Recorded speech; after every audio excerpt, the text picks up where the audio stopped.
Baik, pada kesempatan kali ini saya akan menjelaskan bagaimana cara penggunaan dari aplikasi pembayaran sekolah ini. Yang pertama, ketika kita membuka aplikasi ini, kita akan masuk ke halaman login, dan tentu saja kita akan login terlebih dahulu.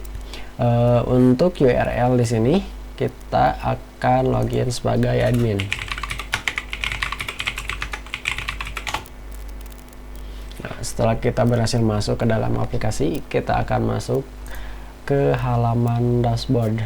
Di halaman dashboard ini terdapat angka data jurusan, kemudian data kelas, data pembayaran, dan data siswa. Lanjut, kemudian di sini ada menu user. Nah, menu user ini digunakan untuk mengatur siapa saja yang dapat masuk ke aplikasi ini dan juga beserta role-nya sebagai apa. Nah, ini untuk melihat data user, kemudian untuk menambahkan kita klik tombol tambah data. Nah, ini adalah data-data yang harus diisikan apa saja dan levelnya. Ada super admin, admin, dan petugas.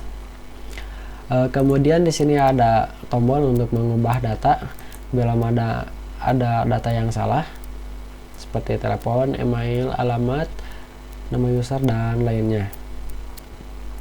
Kemudian juga ini adalah tombol untuk menghapus data user. Baik, kemudian ada menu master. Menu master ini mengandung beberapa submenu, yaitu data tahun ajaran, data jurusan, data kelas, data siswa, data kategori, dan data pembayaran. Yang pertama adalah data tahun ajaran. Sama ya, di sini berisi data untuk mengelola data tahun ajaran. Untuk format pengisiannya seperti ini. Misalkan angkatan tahun 2020, kemudian garis miring 2021. Di sini tombolnya sama untuk menambah data, dan yang kuning ini untuk mengubah data, dan yang merah untuk menghapus. Kalau yang biru muda ini untuk melihat detail datanya seperti ini. Dan kita juga dapat mengekspor data yang ada di sini ke dalam format Excel dengan menekan tombol yang berwarna hijau, ataupun mengekspornya ke dalam format Word dengan menekan tombol yang berwarna kuning yang di pojok atas. Kemudian ada juga data jurusan. Data jurusan mengandung data-data jurusan yang ada di sekolah tersebut. Ini kita isikan di sini. Untuk tombol-tombolnya sama seperti yang ada di tahun ajaran. Kemudian ada juga data kelas. Data kelas ini berelasi dengan data jurusan. Jadi ketika kita menambahkan data kelas, kita juga memilih jurusannya apa, seperti itu. Kemudian ada juga data siswa. Data siswa untuk mengisi siswa-siswa yang ada di sekolah.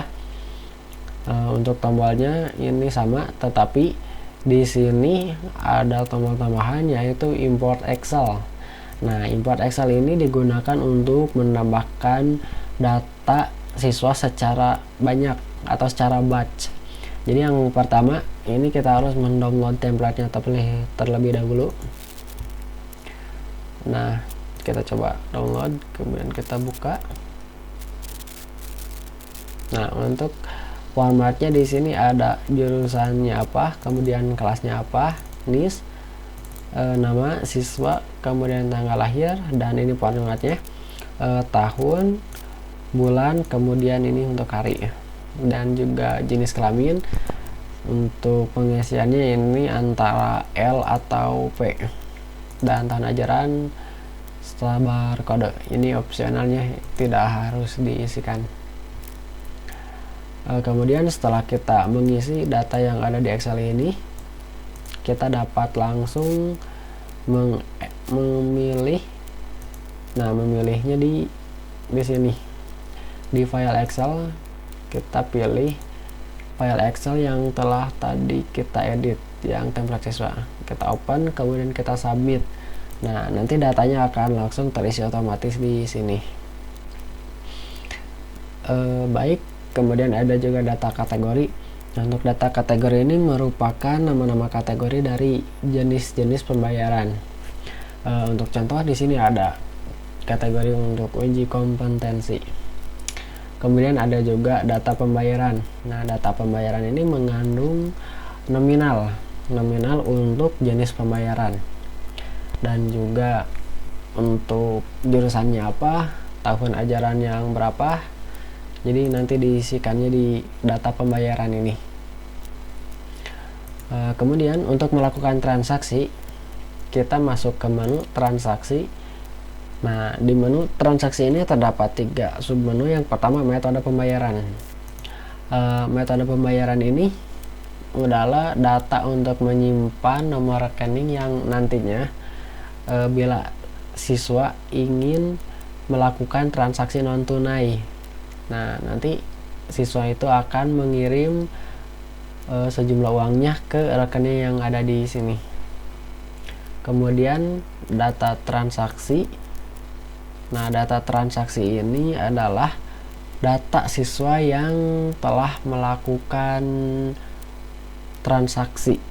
Jadi di sini akan nantinya ada data dari siswa yang telah melakukan transaksi oleh siswanya sendiri, ataupun nanti bisa juga diinputkan oleh admin. Nah, untuk diinputkan oleh admin, kita masuk ke menu transaksi baru. Nah, di transaksi baru ini kita memilih dulu siswanya siapa. Misal kita pilih ini. Nah, kalau kita pilih di sini, setelah kita memilih siswa, nanti data pembayarannya akan otomatis dicari. Jadi akan dicocokkan data pembayaran apa saja yang tersedia untuk siswa ini dan jurusan ini, serta data tahun ajaran dari siswa tersebut. Kita coba pilih lagi. Nah, kalau untuk siswa ini ternyata ada data pembayarannya, kita dapat langsung dengan memilih jenis pembayaran tersebut. Nanti akan muncul di sini total bayarnya 150.000, kemudian telah dibayarnya 0. Kemudian kita akan menambahkan cash yang akan dibayar oleh siswanya berapa. Kita contohkan. Nah, dan ini adalah bukti pembayaran. Bukti pembayaran ini bisa diinputkan. Kalau menggunakan m-banking dari Android, kita dapat menginputkan screenshot dari bukti pembayaran, ataupun kalau manual melalui ATM, kita dapat memfotokan struknya. Kita contohkan saja.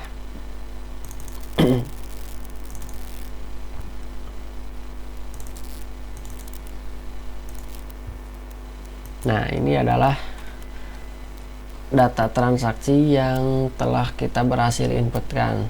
Dan bedanya bila kita inputkan oleh admin, statusnya akan otomatis diterima. Namun bila transaksi yang diinputkan oleh siswa itu sendiri, nanti status ini bukan diterima tapi pending. Nah, kalau sudah diterima seperti ini, kita dapat mencetaknya.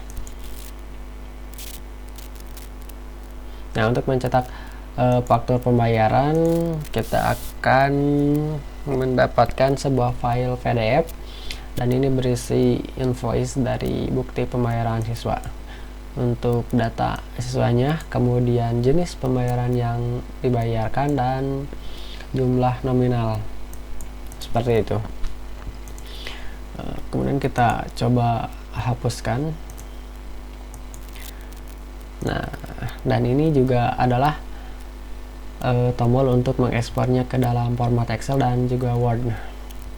Kemudian di sini ada juga menu laporan.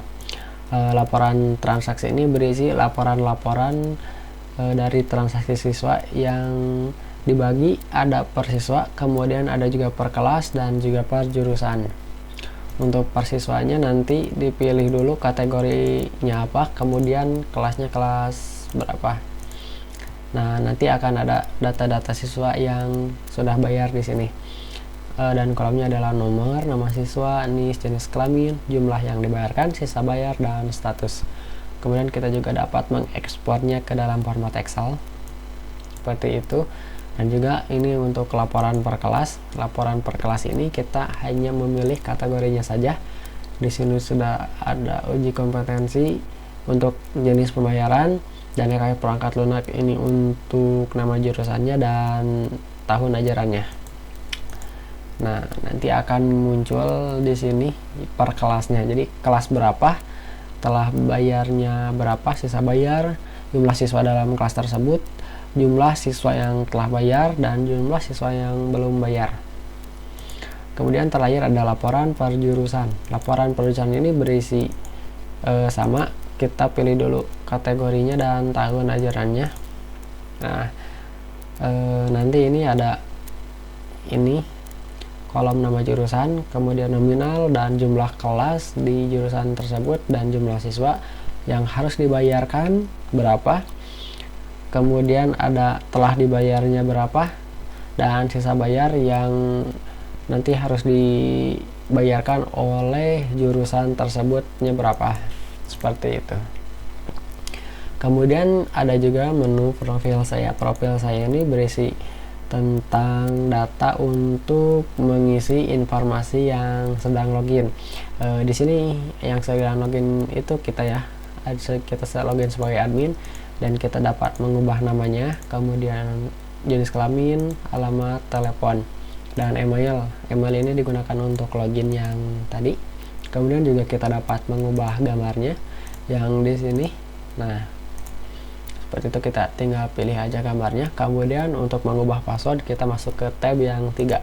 Nah, kita memasukkan password saat ininya apa, kemudian kita masukkan password baru apa, dan konfirmasi password baru. Nah, mungkin seperti itu untuk halaman admin. Nah, kita akan coba melakukan transaksi dari halaman siswa ya. Untuk halaman siswanya kita coba akses melalui URL berikut, pembayaran sekolah. Nah, untuk URL untuk login siswa kita melakukan input dengan alamat berikut, login siswa.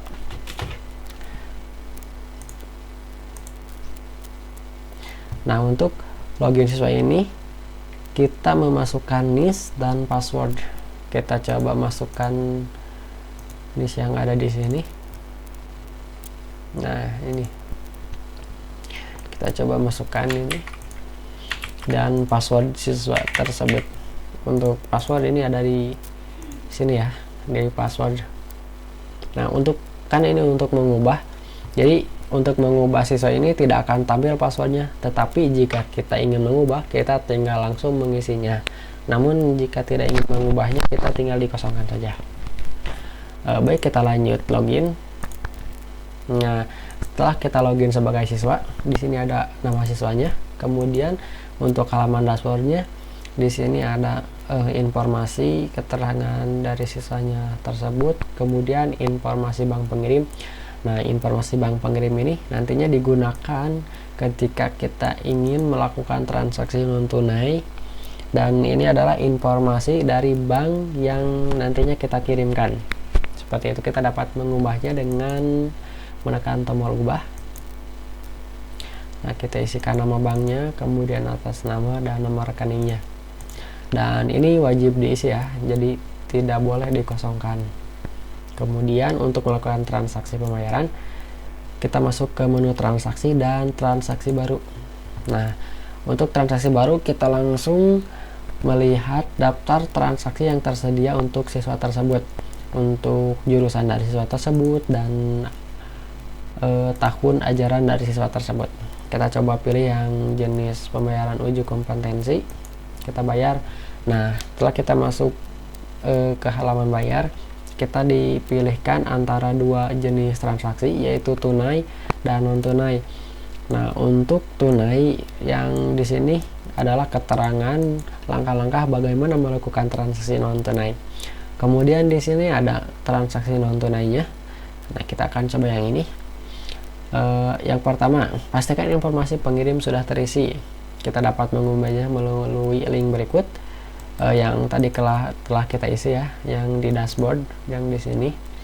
Kemudian setelah itu kita transfer pembayaran ke rekening di bawah yang di sini nih, sebesar 150.000. Jadi kita pilih salah satu, mau yang ke rekening BNI atau BRI. Kemudian simpan bukti pembayaran dapat berbentuk faktur fisik ataupun screenshot pengguna banking. Selanjutnya setelah kita melakukan transfer ke rekening yang ada di salah satu di sini, kita masuk ke halaman form pembayaran. Nah, setelah kita masuk ke halaman form pembayaran, kita masukkan jumlah yang telah kita tadi transfer beserta juga bukti pembayarannya. Kita submit. Nah, di sini kita masuk ke riwayat transaksi. Jadi ini adalah riwayat transaksi kita sebagai siswa ketika melakukan transaksi. Jadi di sini statusnya pending. Kalau pending, jadi kita belum bisa mencetak bukti pembayaran. Kita harus menunggu konfirmasi dari admin. Kita coba masuk lagi sebagai admin. Untuk tadi transaksi siswa, nanti masuknya ke menu data transaksi. Nah, di sini akan muncul semua data-data transaksi dari siswa. Kita coba lihat. Nah, ini untuk melihat data detail transaksinya. Kemudian kita coba ubah untuk mengubah status pending ini menjadi diterima. Nah, jadi informasi pengirim dari siswa tadi akan nampil di sini. Kemudian kita coba ubah statusnya menjadi diterima. Kita submit. Nah, statusnya sudah diterima. Kita coba reload. Nah, kalau statusnya sudah diterima seperti ini, kita dapat langsung mencetaknya dengan menekan tombol cetak. Nah, faktornya sama seperti yang tadi ya. Ini adalah bukti pembayaran untuk transaksi. Seperti itu. Baik, mungkin seperti itu mengenai aplikasi pembayaran sekolah ini. Mohon maaf bila ada kesalahan. Sekian dan terima kasih.